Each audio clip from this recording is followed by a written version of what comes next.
जिंदगी का कभी भरोसा नहीं होता, एक पल में हमें कहां से कहां ले जाए।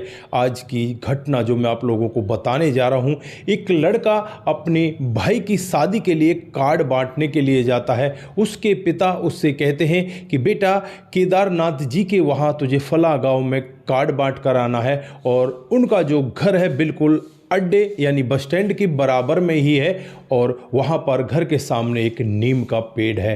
दोस्तों, बेटा अपनी गाड़ी लेकर सीधे वहाँ पर पहुँच जाता है और उस घर में ना पहुँचकर उसकी बगल वाले दूसरे घर में पहुँच जाता है। वहाँ पर भी नीम का पेड़ होता है। जब दरवाज़ा खटखटाता है तो सामने एक लड़की उसे दिखाई देती है। बहुत ही सुंदर लड़की, उम्र यही करीब 20 साल होती है। दोस्तों, घर के अंदर चला जाता है। लड़की भी सोचती है कि शायद हमारे माता पिता का कोई दूर का रिश्तेदार होगा। एक मिठाई का डब्बा और कार्ड उस लड़की के हाथ में थमा देता है और उससे कहता है कि आपको शादी में ज़रूर आना है। वो लड़की इसके लिए चाय बना कर लाती है, चाय पीता है। चाय भी बहुत टेस्टी होती है और फिर वहाँ से बार बार उस लड़की को यही कह रहा था कि तुम्हें शादी में ज़रूर आना है। लेकिन उसके बाद इनके जीवन में जो होता है कभी किसी ने सोचा भी नहीं था। दोस्तों, क्या था पूरा मामला? अगर आप लोग भी पूरे मामले को डिटेल से जानना चाहते हैं तो वीडियो को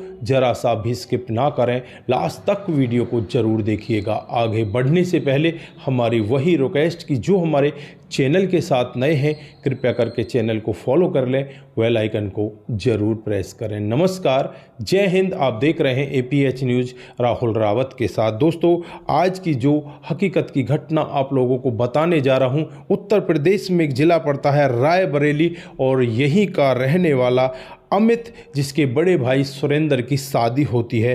दोस्तों, वो अपने घर से होंडई कार को लेकर निकलता है और उसे पड़ोस के ही एक गांव में अपने पिता के मित्र को कार्ड देना था। पिता के मित्र का नाम केदारनाथ होता है और पिता ने यही कहा था कि बस स्टैंड के पास जैसे ही तू जाएगा वहाँ पर तुझे एक नीम का पेड़ मिलेगा और वो नीम का पेड़ उन्हीं के घर में है। दोस्तों, अब बेटा यहाँ पर बिना कुछ देरी किए हुए सीधे उस घर में पहुँच जाता है। जाना था उसे राइट हैंड में यानी कि सीधे हाथ की तरफ जाना था, वो उल्टे हाथ की तरफ चला जाता है। दोनों दिशाओं में सेम ऐसे ही घर बने होते हैं और दोनों ही दिशाओं में जो नीम का पेड़ है वो घर में ही था। अब यहाँ पर वो सीधा घर के दरवाजे को खटखटाता है तो सामने से एक लड़की निकल कर आती है जिसका नाम संजना होता है। उम्र यही करीब 20 से 21 साल होती है।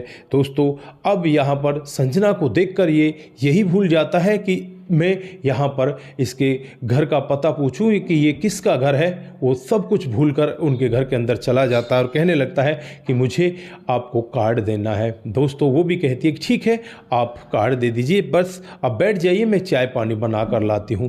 दोस्तों, वो लड़की घर के अंदर जाती है और चाय पानी बनाने लगती है। वो मन ही मन सोचने लगती है कि शायद ये हमारे पापा मम्मी के कोई दूर के रिश्तेदार होंगे जिन्हें मैं नहीं जानती, और कोई बात नहीं, मम्मी पापा आएंगे तो मैं उनको बता दूंगी। दोस्तों, चाय बनाकर उसे पिलाती है, एक पापड़ भी उसे खिलाती है। पापड़ और चाय पीकर वो लड़का बहुत ज़्यादा खुश हो जाता है और इस लड़की को बस एक टक निहारता ही रहता है। दोस्तों, यहाँ पर अब ये लड़की उससे कहती है कि ठीक है, मैं अब मम्मी पापा को बता दूंगी कि आपका कार्ड आया है। लेकिन ये लड़का बार बार यही कह रहा था कि आपको ज़रूर आना है। दोस्तों, फिर यहाँ से ये लड़का चला जाता है और जाने के बाद जैसे ही शाम होती है, इस लड़के के पास एक फ़ोन आता है। फ़ोन पर सामने एक लड़की बोल रही थी। वो लड़की कोई और नहीं होती, यही संजना होती है और वो लड़की यही कह रही थी कि आप जो कार्ड देकर गए हो गलत पते पर देकर गए हो, हमारा ये कार्ड नहीं है, ये कार्ड तो दूसरे अंकल का है जो दूसरी साइड में है। दोस्तों, यहाँ पर वो लड़का बहुत पछताता है, कहता है कोई बात नहीं, अब कार्ड जैसा भी है आप ऐसा करना, उस कार्ड को वहाँ पर पहुँचवा देना। वो लड़की कहती है कि मेरे पापा यही कह रहे थे कि उस कार्ड को हम पहुँचा देंगे, उनको परेशान होने की ज़रूरत नहीं है। लेकिन वो लोग हंसे भी खूब थे। वो यही कह रहे थे कि पता नहीं कैसा लड़का था जो इस तरह से कार्ड को देकर चला गया। तो यहाँ पर वो लड़का फिर इस लड़की से कहता है कि तुम्हें ज़रूर आना होगा। तो ये लड़की कहती है कि मैं आती तो ज़रूर, मैंने मन भी बना लिया था, लेकिन अब हमारे पास कार्ड ही नहीं है। आपकी मिठाई तो हमने खा ली है, बस इतना ही बहुत है। तो यहाँ पर ये लड़का कहता है कि ये फ़ोन जिससे तुम फ़ोन कर रही हो ये तुम्हारा है? तो लड़की कहती है नहीं नहीं, ये मेरी मम्मी का फ़ोन है। दोस्तों अब यहाँ पर जो डेट होती है उस डेट के हिसाब से ही भाई की शादी हो जाती है। यहाँ पर ये लड़का बहुत ज़्यादा परेशान रहता है, ये सोचता है कि यार ये लड़की आ जाती तो बहुत अच्छा रहता। फिर शादी में व्यस्त हो जाता है और फिर बहू घर पर आ जाती है तो उस काम में व्यस्त हो जाता है। धीरे धीरे समय बीतने लगता है और लगभग धीरे धीरे करके 2 साल का समय बीत जाता है। 2 साल तक ये लड़का इसे कई बार याद भी करता, लेकिन अब यहाँ पर वो डर की वजह से कि उसकी माँ कहीं फ़ोन ना उठा ले, इस वजह से वो फ़ोन नहीं करता। 2 साल बाद उसे लगता है कि यार तुझे उस लड़की से मिलना चाहिए, उसके गांव जाना चाहिए। 2 साल बाद फिर वो बाज़ार में जाता है, बाज़ार से कुछ मिठाई खरीदता है और फिर सीधे उस घर के दरवाजे पर पहुंच जाता है। वहां जाकर बेल बजाता है तो सामने आज भी वही लड़की निकल कर आती है और जब इस लड़के को देखती है तो बस यहाँ पर देखती ही रह जाती है। ये लड़का कहने लगता है कि आपने शायद मुझे पहचाना नहीं, मैं वही लड़का हूँ जो गलती से आपके घर पर कार्ड देकर गया था। दोस्तों ये लड़की कहती है कि मैंने आपको पहचाना तो है, लेकिन अब आप अपनी शादी का कार्ड लेकर आए हो। तो यहाँ पर वो लड़का कहता है कि नहीं नहीं, मुझे अभी शादी थोड़ी करनी है, मैं तो बस आपसे मिलने के लिए आया हूँ। दोस्तों ये लड़की उसकी तरफ देखती रहती है और ये लड़का भी उसकी तरफ देखता रहता है। दोनों यहाँ पर ऐसे एक दूसरे को देख रहे थे कि मानो एक दूसरे के लिए ही यहाँ पर बने हों। लेकिन अब ये लड़की यहाँ पर इस लड़के से कहने लगती है कि तुमने थोड़ी देर कर दी और मैं अब यहाँ पर किसी दूसरे की अमानत बनने जा रही हूँ। 15 दिन के बाद मेरी शादी है। दोस्तों यहाँ पर वो उस लड़की के माता पिता के बारे में पूछता है कि वो लोग कहाँ पर गए, तो वो कहती है कि वो कार्ड बांटने ही गए हैं। दोस्तों अब यहाँ पर ये लड़की मायूस सी दिखाई देती है। ये लड़का पूछने लगता है कि क्या तुम अपनी शादी से खुश नहीं हो? तो यहाँ पर ये लड़की कहती है कि अब खुश और ना खुश का तो कोई मतलब ही नहीं बनता, मेरी शादी तय हो गई है और जहाँ पर मेरी शादी तय हो गई है मैं वहीं पर शादी करूँगी। दोस्तों ये लड़का उसकी आंखों में देख रहा था कि ये लड़की बहुत ही ज़्यादा दुखी है और अब यहाँ पर ये करता तो क्या करता, कुछ भी नहीं कर पाता और फिर चुपचाप चाय पी लेता है और वहाँ से जाने लगता है। तभी यहाँ पर इस लड़की के माता पिता आ जाते हैं। माता पिता आने के बाद अब इस लड़के के बारे में पूछने लगते हैं कि ये लड़का कौन है, हमारे घर के अंदर कैसे आया। तो लड़की कहने लगती है कि पिताजी आपको शायद याद होगा, आज से 2 साल पहले एक कार्ड गलत हमारे घर पर डिलीवर हुआ था, वो गलत कार्ड देने वाला यही लड़का था। दोस्तों अब यहाँ पर माता पिता भी उसकी तरफ देखने लगते हैं और कहने लगते हैं कि बेटा कैसे तुमने गलत कार्ड दे दिया था। तो वो कहता है कि ये सब इस पेड़ की वजह से हुआ था, ये जो नीम का पेड़ आपके आंगन में है ना, इसकी वजह से ये गलत डिलीवरी हुई थी। अब यहाँ पर माता पिता पूछने लगते हैं कि बेटा अब क्या अपनी शादी का कार्ड लेकर आए हो? तो यहाँ पर वो लड़का कहता है कि नहीं नहीं, मैं तो बस यहाँ से निकल रहा था, मैंने सोचा कि मैं आप लोगों से मिलता जाऊं, तो यहाँ पर मिलने के लिए आ गया। तो माता पिता कहते हैं कि बड़ी अच्छी बात है बेटा, तो चाय पानी बेटी तूने पिलाया कि नहीं पिलाया, चाय पानी बनाओ। तो यहाँ पर माता पिता बातचीत करने लगते हैं। तभी उस पिता के पास एक फ़ोन आता है। फ़ोन किसी और का नहीं होता, उसके समधी का होता है और वो समधी उससे यही कह रहा था कि जो आप सामान दे रहे हो ना, तो उसमें थोड़ा सा बजट और बढ़ा लो, हमारी पसंद का सामान आ जाएगा। मेरे बेटे को बाइक पसंद है, उसको बाइक भी दे देना और थोड़ा सा जो सोना चांदी है उसमें भी थोड़ी बढ़ोतरी कर देना। दोस्तों ये पिता अपनी बेटी के लिए अपनी तमाम तरह की कोशिशें कर रहा था। पहले 3 लाख और कुछ पैसों में इनकी शादी का जो सिस्टम है वो तय हुआ था, लेकिन अब यहाँ पर वो और ज़्यादा डिमांड करने लगते हैं। तो पिता बहुत ज़्यादा दुखी हो जाता है। ये लड़का पूछने लगता है कि हुआ क्या है, आप बताइए तो सही। तो वो कहने लगते हैं कि बताऊं क्या बेटा, बस ऐसी जगह पर हम फंस गए, हमारे रिश्तेदारों ने हमको ऐसी जगह पर फंसा दिया है कि वो लोग बस डिमांड पर डिमांड किए जा रहे हैं। हम कितनी डिमांड उनकी पूरी करेंगे, मेरी तो समझ में नहीं आ रहा। मेरे बेटे को जब इस सब के बारे में पहले पता चला था तो मेरे बेटे ने साफ मना कर दिया था कि पिताजी उस घर में शादी मत करो, क्योंकि वो लोग अब डिमांड पर डिमांड बढ़ाए जा रहे हैं। तो यहाँ पर पिता अपनी आंखों में आंसू भर लाता है और फिर यहाँ पर वो कहता है कि यार जैसे तैसे करके हम इस शादी को अरेंज कर रहे हैं, लेकिन ये लोग हमें पता नहीं कहाँ ले जाकर छोड़ेंगे। और अब यहाँ पर ये लड़का जाने लगता है, संजना की तरफ देखने लगता है और देखकर फिर वहाँ से सीधे अपने घर पहुँच जाता है। लेकिन घर जाने के बाद उसका मन लगता ही नहीं, वो इधर उधर करवटें बदल रहा होता है। रात को करीब 7 बजे का वक्त रहा होगा, तब इसके पास एक फ़ोन आता है। फ़ोन किसी और का नहीं होता, संजना का होता है। संजना यहाँ पर इस लड़के से कह रही थी कि आपको मेरी शादी में ज़रूर आना है, इसलिए मैंने आपको दोबारा फ़ोन किया है। तो यहाँ पर वो लड़का कहता है कि क्या तुम इस शादी से खुश हो? मुझे लग नहीं रहा तुम इस शादी से खुश हो।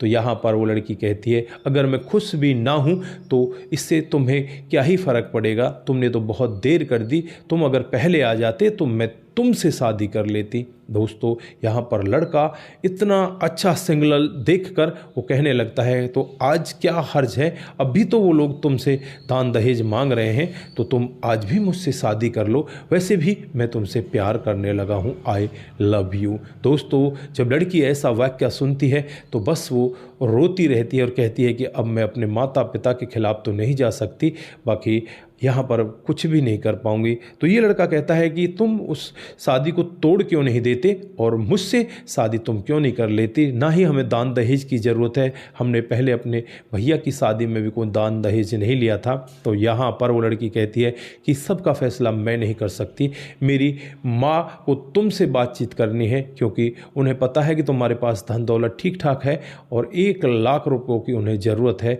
क्या तुम उन्हें पैसे दे दोगे?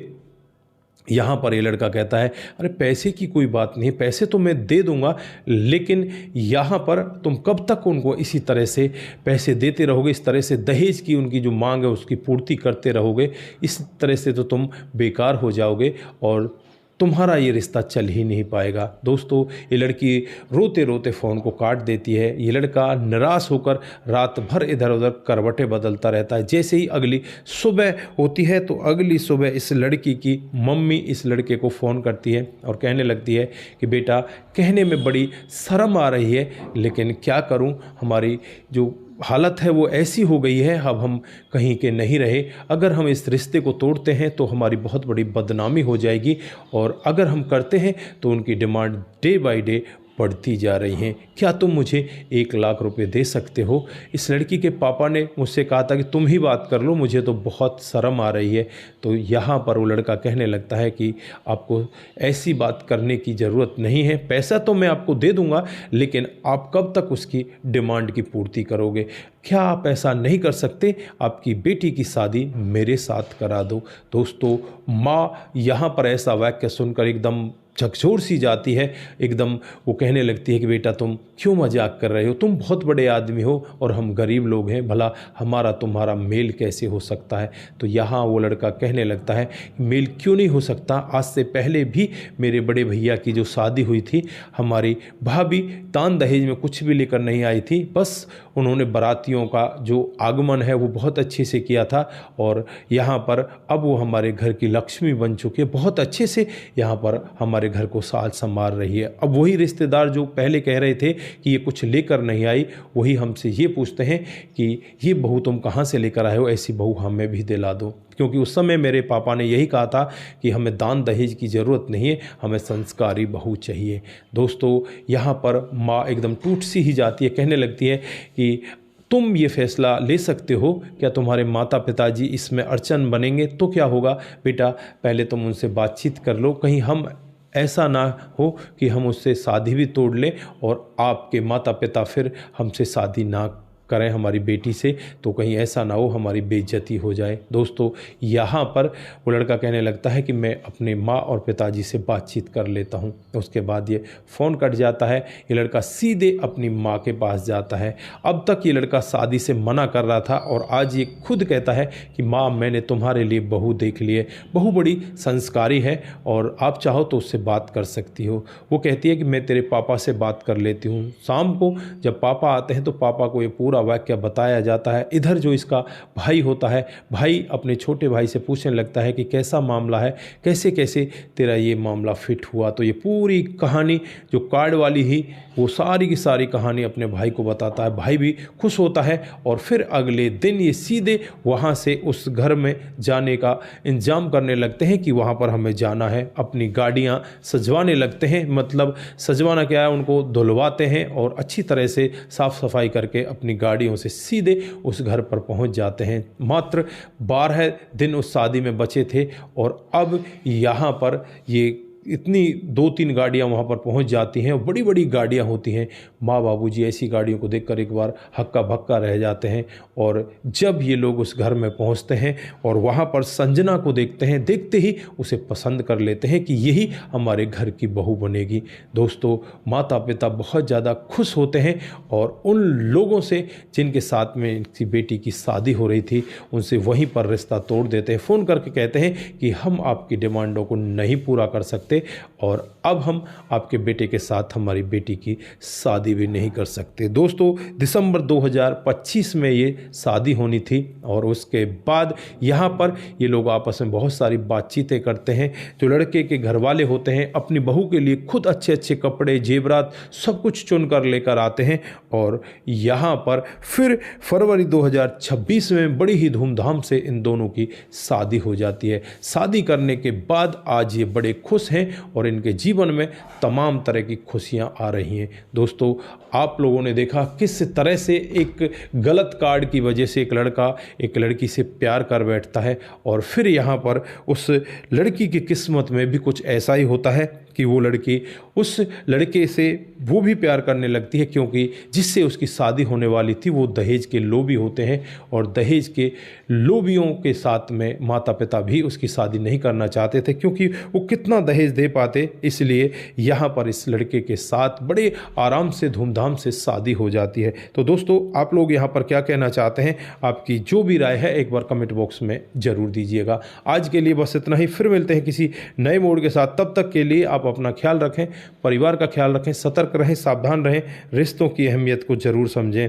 दोस्तों, जिन साथियों ने हमारे पिछले वीडियोज़ पर कमेंट किए थे उनका नाम हम यहाँ पर बारी बारी से लेने वाले हैं। दोस्तों, सबसे पहला जो कमेंट आता है दिनेश कृष्णा दास जी का आता है। वो लिखते हैं कि आपकी कहानी बड़ी ही प्रेरणादायक होती है, बहुत बहुत धन्यवाद। उसके बाद शंकर स्वामी जी, आपकी कहानी बहुत अच्छी होती है। कुमार केसी जी, जय श्री राम, जय शंभू। सूरज DEO, नमस्कार भाई जी, नमस्कार जी, आपका बहुत बहुत धन्यवाद। आप सभी लोग इसी तरह से हमारे साथ में कमेंट करते रहें। दोस्तों, उसके बाद में जो कमेंट आता है वो धर्मेंद्र कुमार शर्मा जी का आता है। वो लिखते हैं कि आपकी कहानी बहुत बेहतर होती है, बहुत बहुत धन्यवाद। समाधान पाटिल जी, भाई साहब तुम्हारी कहानी से आदमी को बहुत कुछ सीखने को मिलता है। समाधान पाटिल, जलगांव महाराष्ट्र से बहुत बहुत धन्यवाद। मुनमुन श्रीवास्तव, बहुत ही सुंदर और मार्मिक कहानी। गोविंद, दोनों माँ बेटी के लिए भगवान बैंक, जय हिंद जय भारत, जिला गोपालगंज बिहार, 28 वार्ड नंबर 23 से बहुत बहुत धन्यवाद। उसके बाद में धीरज गुप्ता जी हमें कमेंट करते हैं, जो भगवान में विश्वास नहीं करते उनके लिए ये कहानी है। बहुत बहुत धन्यवाद। कुमार केसी जी, जय शंभू, जय शंभुनाथ, बहुत बहुत धन्यवाद। उसके बाद में जो कमेंट आता है वो कमेंट आता है पुष्पा सिंह का।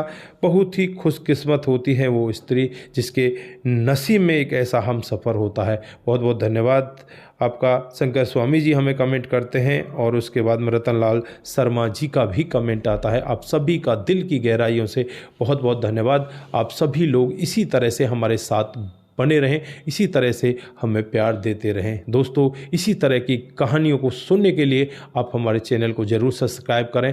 यूट्यूब पर जाकर भी हमें देखें, फेसबुक पर आप लोग हमें फॉलो करें। तो दोस्तों, आप सभी का दिल की गहराइयों से बहुत बहुत धन्यवाद। सतर्क रहें, सावधान रहें, रिश्तों की अहमियत को ज़रूर समझें। नमस्कार, जय हिंद, जय भारत।